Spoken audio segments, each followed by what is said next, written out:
Hai, selamat pagi dan salam sejahtera kepada penonton-penonton Zuku at Home. Saya Fikri Burhanuddin ingin membawa anda dengan lebih dekat lagi kita menerokai rimba reptilia. Okey, pada segmen dan episod pada pagi ini, topiknya ialah the cool blood predator. Okey, haiwan yang berdarah sejuk, pemangsa berdarah sejuk. Okey, sebelum kita mulakan kita punya segmen pada pagi ini, saya ingin mengucapkan tahniah dan ribuan terima kasih kepada anda semua yang sudi menyumbang kepada Zoo Negara Malaysia bagi melestarikan hidupan liar di Zoo Negara Malaysia. Okey, tanpa berlengahkan masa, jom kita lihat haiwan apa yang kita nak tengok pagi ni. Okay, let's go.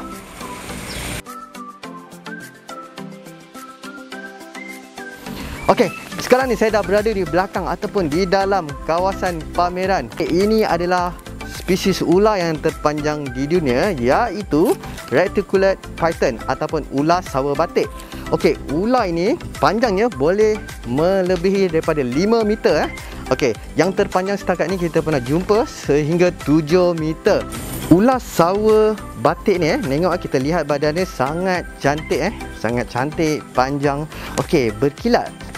Kelihatan seperti ada warna pelangi di sini.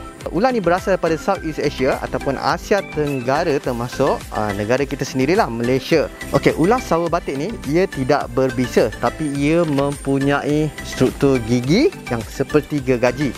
Ular ni adalah haiwan karnivor. Diet untuk ular sawa batik adalah seperti mamalia kecil, dan dia boleh juga makan mamalia yang besar seperti babi hutan, rusa, dan paling dahsyat sekali dia boleh makan kerbau atau lembu. Okey, tapi saiz di zoo negara ni dia hanya makan ayam. Di zoo negara kita bagi sekitar 2 ekor ayam untuk seminggu. Dia boleh menahan lapar sehingga 22 bulan kalau di hidupan liar ni. Tapi di zoo negara kita 7 hari dan kita bagi makan pada hujung minggu. Setiap spesies yang ada di bangunan rimba reptilia ni ada jadual makanan mereka tersendiri yang direkodkan oleh kita punya pekerja-pekerja di rimba reptilia ni. Okey, bayangkanlah dia boleh tahan tak makan 22 bulan. Happy fasting je. Selamat berpuasa selama setahun 10 bulan. Lama tu ya. Okey, bagaimana pula ular ni memburu mangsanya? Okey, teknik ular sawa batik ni dia lebih suka untuk bersembunyi di belakang daun-daun ataupun rumput-rumput dan menunggu mangsanya untuk menghampiri dirinya, dan dia akan mematuk. Dia akan mematuk, menggigit mangsanya, okey, serta membelit mangsanya lalu memakan mangsanya. Yang mana lilitan ular sawa batik ni adalah lilitan yang terkuat antara ular-ular ada di dunia ini. Lagi satu yang uniknya, ular sawa ni dia boleh makan mangsanya yang besar 4 kali ganda daripada saiz badannya. Sebab ia mempunyai rahang yang tak bercantum dan fleksibel. Okey, bayangkan ular ni dia boleh telan seekor kambing kalau saiz macam ni. Dia boleh makan seekor kambing macam tu sahaja. Yang paling penting nak tahu, ular ni dia adalah perenang yang terbaik. Jangan ingat ular ni tak pandai berenang, dia sangat pandai berenang. Untuk yang betina, mampu menghasilkan telur 50 hingga 100 biji telur.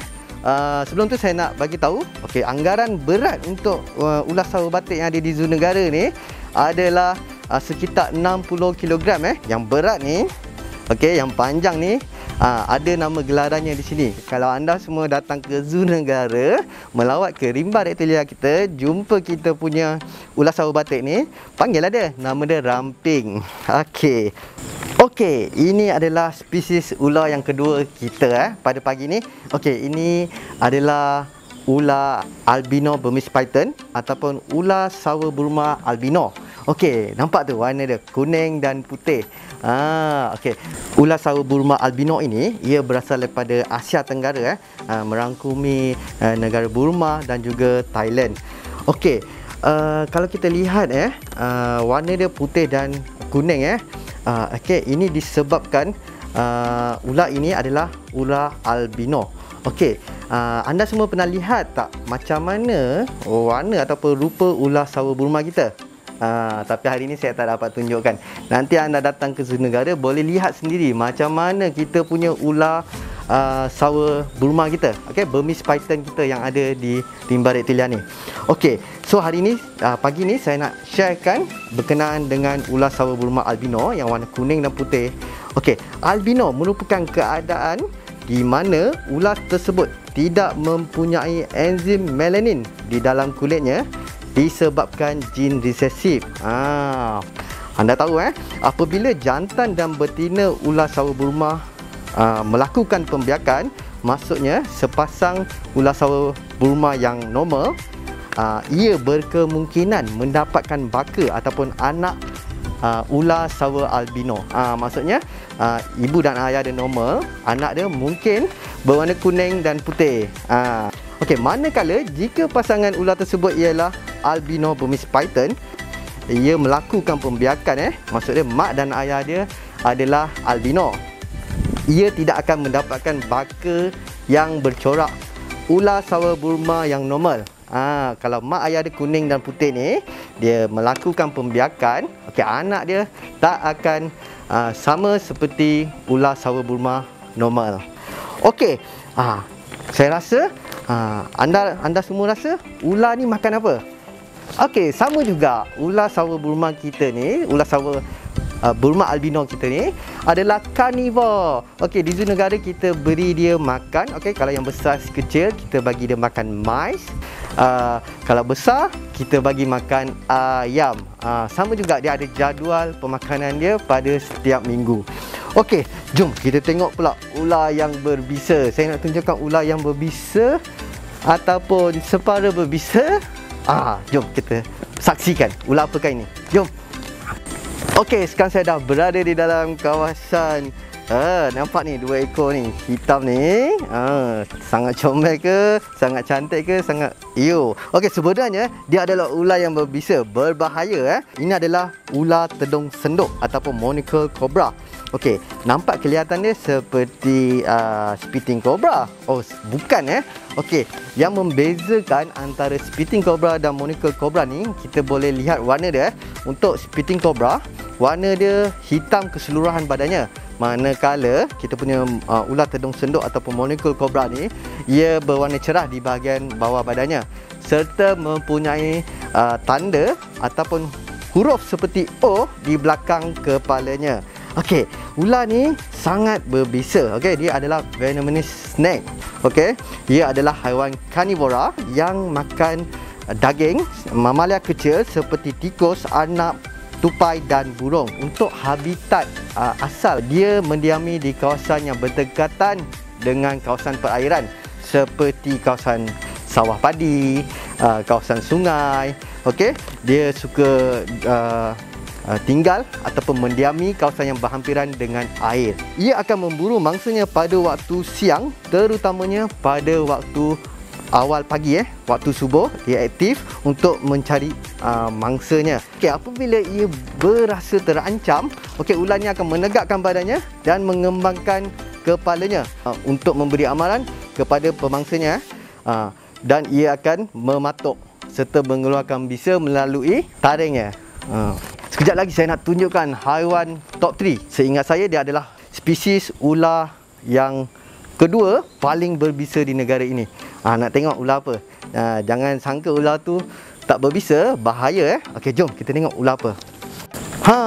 Nampak ni. Ular ni sangat kecil, pendek. Okey, kepala dia lebih besar kalau kita lihat dengan lebih dekat. Ini adalah Malayan pit viper ataupun dalam bahasa Melayu kita panggil dia ular kapak bodoh. Kenapa kita panggil ular kapak bodoh? Tengok, dia hanya berdiam di satu tempat sahaja. Dia takkan hindarkan, dia tak kisah kalau ada bunyi haiwan tu besar ke haiwan tu kecil, bunyi cuba menghampiri dia, dia tak akan lari. Okey, dia akan tunggu di situ sampai ada tanda ancaman kepadanya dan dia akan mematuk mangsanya ataupun pemangsanya. Dia sangat peka dengan haba. Saya diberi nasihatkan supaya tidak menghampiri dengan dia lebih daripada 1.5 kaki ya. Dia mempunyai hemotoksin yang mana apabila kita dipatuk ular ini, bisanya akan menyerang sel darah merah. Kalau di habitat asalnya dia lebih banyak menghabiskan masanya di lantai hutan. Okey, tengok warna dia kalau duduk dekat daun kering ada teknik camouflage, kita panggil teknik penyamaran memang tak nampak. Kalau banyak orang atau orang di luar sana kena patuk dengan ular kapak bodoh ni, sebab dia tak perasan, sebab ular tu tak bergerak. Apabila kita terpijak, pup, dia patuk, itulah terkena bisa dia. Dia tak beri sebarang amaran ular ni. Dia tak ada bunyi ataupun pergerakan yang agresif apabila ia berasa terancam. Ular ini adalah ular karnivor. Di sini kita beri makan mice dan tikus. Di luar pun dia lebih gemar untuk mencari mamalia kecil dan juga tikus. Okey, ular ni suka duduk di kawasan-kawasan semak, dan kalau di kawasan perumahan pun banyak juga rumah-rumah yang agak mempunyai barang-barang yang bersepah, dia suka duduk di kawasan tersebut. Jadi kat rumah tu kemaskanlah stok anda. Bahaya ular ni boleh tinggal dalam stok anda tanpa pengetahuan anda. Paling dahsyatnya ular ni sangat berbisa. Jika lambat anda dah bawa ke hospital selepas dipatuk dia 50-50, kita berserah saja sebab bisa dia sangat berbahaya. Saya rasa cukuplah untuk ular-ular yang berbisa saya kongsikan. Banyak lagi spesies ular yang berbisa di Rimba Reptilia Zoo Negara Malaysia ni. Tak apa, nanti pada masa akan datang mungkin saya akan sharekan lagi, ataupun anda sendiri boleh datang ke Zoo Negara selepas zoo dibuka seperti biasa. Okey, ini adalah haiwan seterusnya. Apa ni? Adakah ini monitor lizard, biawak, anak buaya? Bukan. Okey, ini sebenarnya adalah buaya kerdil Afrika ataupun dwarf crocodile dalam bahasa Inggeris. Okey, yang mana ini adalah saiz dewasa bagi buaya kerdil Afrika. Okey, ini adalah spesies buaya yang terkecil di dunia.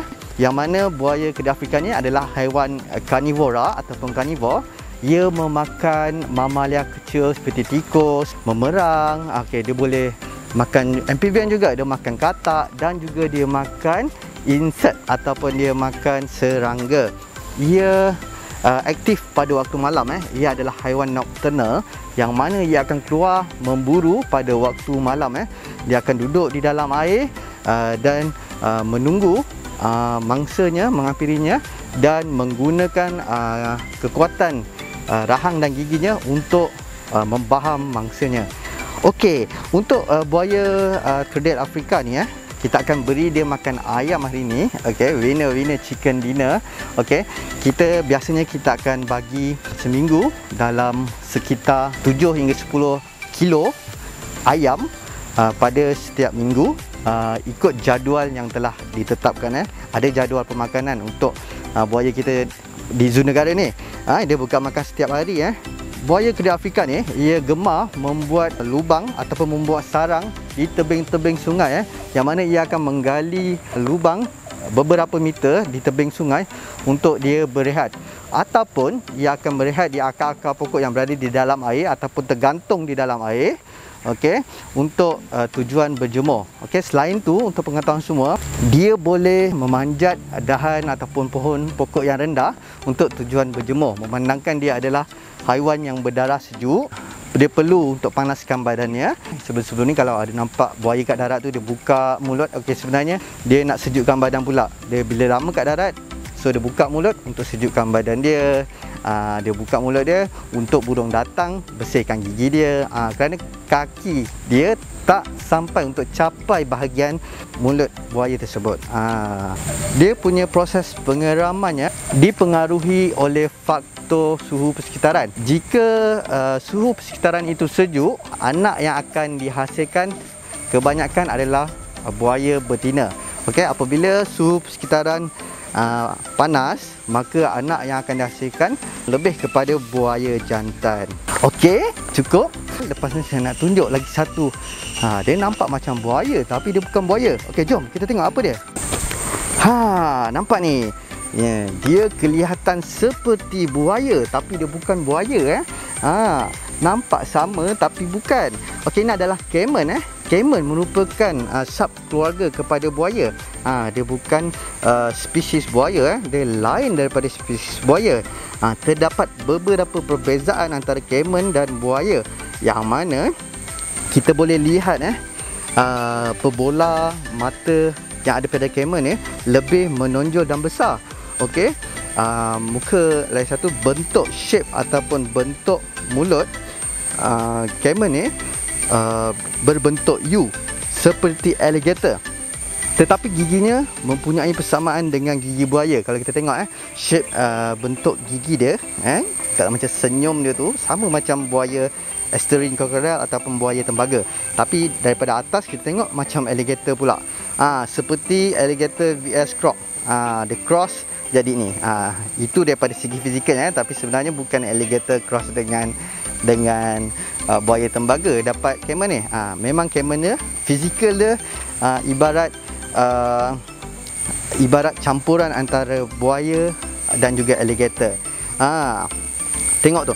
Okey, matanya yang besar, ia mempunyai selaput mata yang ketiga yang mana selaput mata dia yang ketiga tu membolehkan ia melihat di dalam air. Dia boleh tengok dalam air dengan jelas. Manakala kalau kita manusia, kita tak boleh tengok dalam air, nanti mata kita pedih ataupun sakit. Tapi kita kena guna apa? Kita guna teknologi ataupun kita guna goggles untuk tengok dalam air. Okey, jom kita feed dia. Tengok ni. Kita feed dia. Dia pun makan ayam juga ni. Okey, ini adalah haiwan terakhir kita, buaya tembaga ataupun estuarine crocodile. Okey, sebelum tu saya nak memohon maaf sebab keadaan air di dalam pameran buaya kita ni tidak begitu baik disebabkan faktor cuaca. Tapi tak apa, saya nak masuk juga, nak bawa anda semua lebih dekat dan kita akan beri makan kepada kita punya buaya tembaga. Okey. So, okey, yang mana di zoo negara ni terdapat sepasang buaya tembaga dalam pameran ni, jantan dan betina. Yang jantan nama gelarannya adalah Usop, manakala yang betina adalah Mina.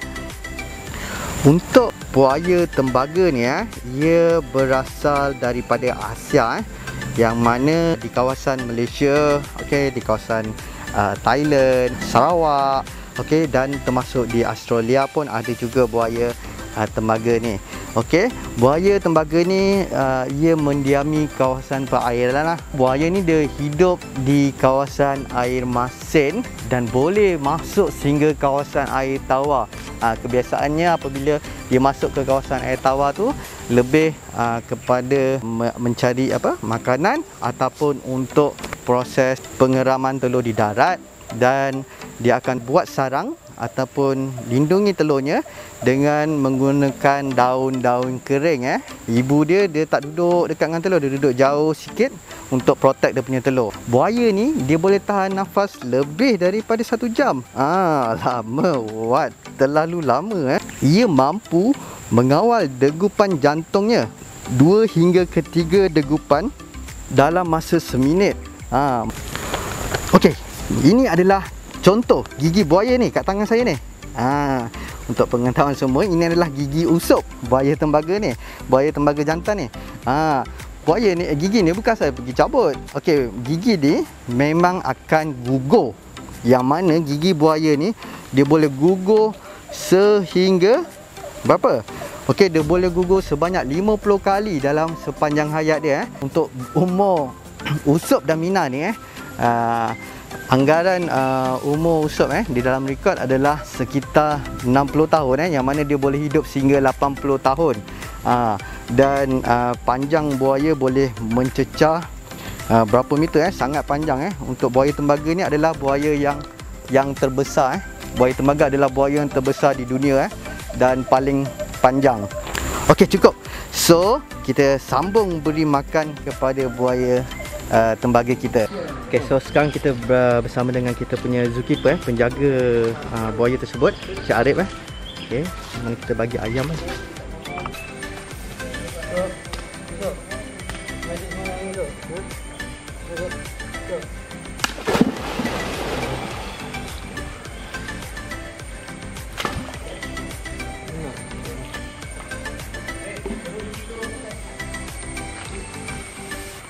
Yuk. Yuk. Nah. Yuk.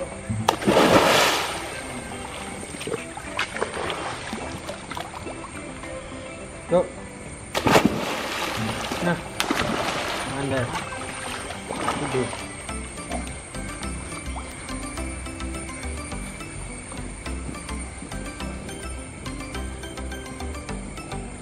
Okey, so ni makanan untuk buaya kita. Kita bagi ayam So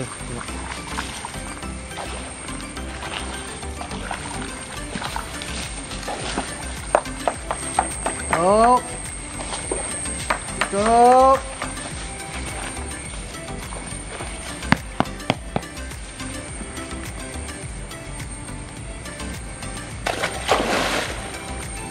Goodbye.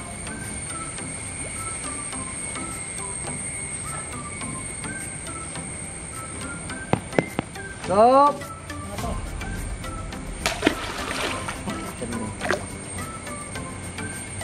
Masih dalam air. Yang lagi dekat tu kepala sampai nak pelat. Bye.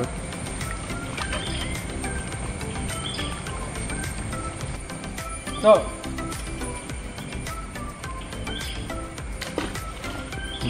Besok merajuk ah. Stop. Nampak mata dia, nampak mata dia. Stop. Balik-balik dia tangkap tangan. Nak, boleh? Boleh ya?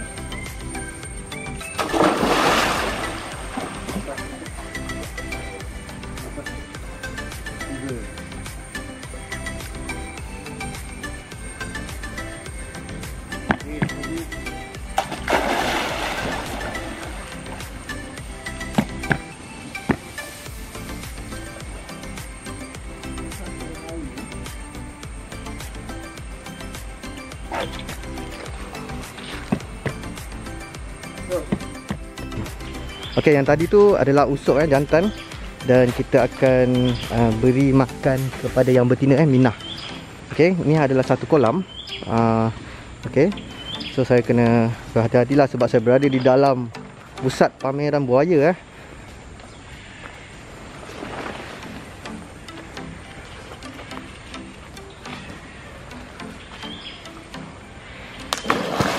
Okay.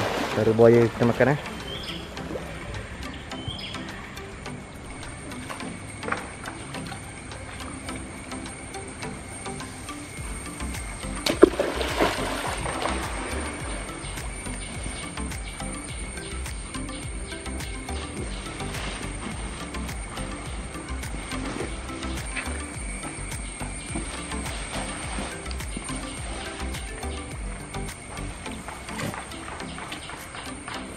Nah.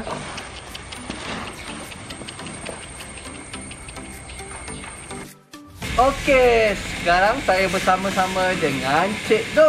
Okey, ini adalah kura-kura Aldabran ataupun kura-kura yang kedua terbesar di dunia.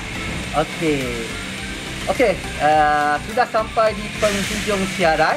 Okey, kita akan bertemu di waktu yang sama pada segmen akan datang.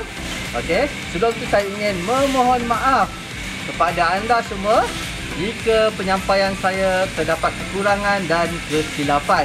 Okey, dan saya ingin mengambil kesempatan untuk mengucapkan ribuan terima kasih dan setinggi-tinggi penghargaan kepada anda semua yang sentiasa menyokong siaran Zooku at Home, dan kepada anda semua yang tidak henti-henti menyokong dan memberi sumbangan kepada Zoo Negara Malaysia. Okey, kepada anda semua yang baru pertama kali melihat siaran Zooku at Home, jangan lupa subscribe channel YouTube Zoo Negara Malaysia, follow Instagram Zoo Negara Malaysia dan juga Facebook Zoo Negara. Okey, satu destinasi pelbagai pengetahuan Zoo Negara Malaysia.